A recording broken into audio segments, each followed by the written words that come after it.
আছি পুরুলিয়া সুপারফাস্ট এক্সপ্রেসে, যেটা হাওড়া থেকে ছাড়ার কথা ছিল 4টা 50-এ, কিন্তু ট্রেনটা ছেড়েছে 7টা 15 নাগাদ। সাউথ ইস্টার্ন রেলওয়ে কেমন যাতা অবস্থা দেখুন। ট্রেনটা তো ফাঁকা দেখে ভাবলাম টিকিটগুলো হয়তো ক্যান্সেল করেছে অনেকেই, কিন্তু একটা সার্টেন টাইমের পরে তো আর টিকিটও ক্যান্সেল করা যায় না। বুঝতে পারছিলাম এত লেট দেখে অনেকেই হয়তো আসেনি বা অন্য কোনো ব্যবস্থা করেছে, তাই আমরা পছন্দসই সিটে বসে পড়লাম। ভাবলাম ট্রেনটা হয়তো আজকে ফাঁকাই আছে, কিন্তু না, টিটি আসতে জানতে পারলাম যে এই সিটগুলোতে লোক ছিল কিন্তু তারা ওঠেনি। তার মানে গেস করেছি এতগুলো লোক যখন ওঠেনি তার মানে ট্রেনটা লেট করেছে, তাই জন্য। যাই হোক, যারা ওঠেনি তাদেরটা আমি গেস করছি, আমি শিওর তো কিছু নয়। কিন্তু মোদ্দা কথায় আসি, আমি এই যে প্ল্যাটফর্ম গুলো দেখছেন এগুলো কিন্তু একদমই ফাঁকা, কোনো লোকজন নেই। ইনফ্যাক্ট রাস্তাঘাট গুলো দেখুন পুরো অন্ধকার, মানে তখন বাজে প্রায় রাত 12টার মতো। সুপারফাস্ট এক্সপ্রেস মানেই যেখানে সেখানে দাঁড়ানোর কথা নয়, কিন্তু বেশ কয়েকবার যেখানে সেখানে দাঁড়িয়েও ছিল। আমরা যখন বাঁকুড়াতে নামি তখনের এই ট্রেনটার অবস্থা দেখুন, কামরাগুলো পুরোই ফাঁকা, একজন দুজন করে হয়তো এক একটা কামরাতে বসে আছে। এমনিতে তো যা দিনকাল পড়েছে, রাস্তাঘাটে কিছু মানুষ থেকেও জন্তু ঘুরে বেরোয়, যারা সুযোগ পেলেই সুযোগের সদ্ব্যবহার করতে এক সেকেন্ডও ভাবে না। তাহলে ভাবছেন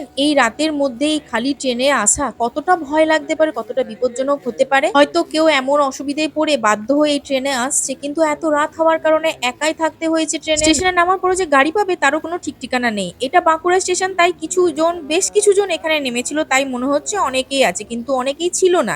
ট্রেনটা দেখতে পাচ্ছেন পুরোই ফাঁকা প্রায়। আমি বলতে চাইছি এক আধ দিন হয়তো কোনো কারণবশত লেট হতেই পারে ট্রেন, কিন্তু এটা তো রেগুলার হয়ে গেছে। টিকিটের দাম এদিকে রেগুলার বেড়েই চলেছে, কিন্তু ট্রেনের ব্যবস্থা বা টাইমিং কোনো রকম কোনো উন্নতি নেই। হ্যাঁ, এখন অনেকেই বলতে পারেন যে রাতে তো ট্রেনে ট্রাভেল করে অনেকে, কিন্তু সেই ট্রেনগুলো আলাদা, সেটা রাতে ট্রাভেল করার জন্যই, এবং রাতে ট্রাভেল করার জন্য তাতে ভিড়ও থাকে, কারণ যারা রাতে ট্রাভেল করে তারা ওই ট্রেনগুলোই প্রেফার করে। কিন্তু রেগুলার এরকম ভাবে ট্রেন লেট, এত রাত করে, কখনো কখনো তো পুরুলিয়া আবার নাকি ভোরবেলাতেও পৌঁছেছে। ইনফ্যাক্ট আমার শ্বশুর শাশুড়ি মা যেদিনকে এসেছেন ভোরবেলা থেকে স্টেশনে বসে আছেন রূপসী বাংলায় আসবেন বলে, কিন্তু রূপসী বাংলা ছেড়েছে 9টা 15-তে। ভাবতে পারছেন এতক্ষণ অপেক্ষা করাটা কতটা কষ্টকর। বাড়ি পৌঁছানোর কথা 10টা, সেখানে পৌঁছেছেন দুপুর 2টোয়।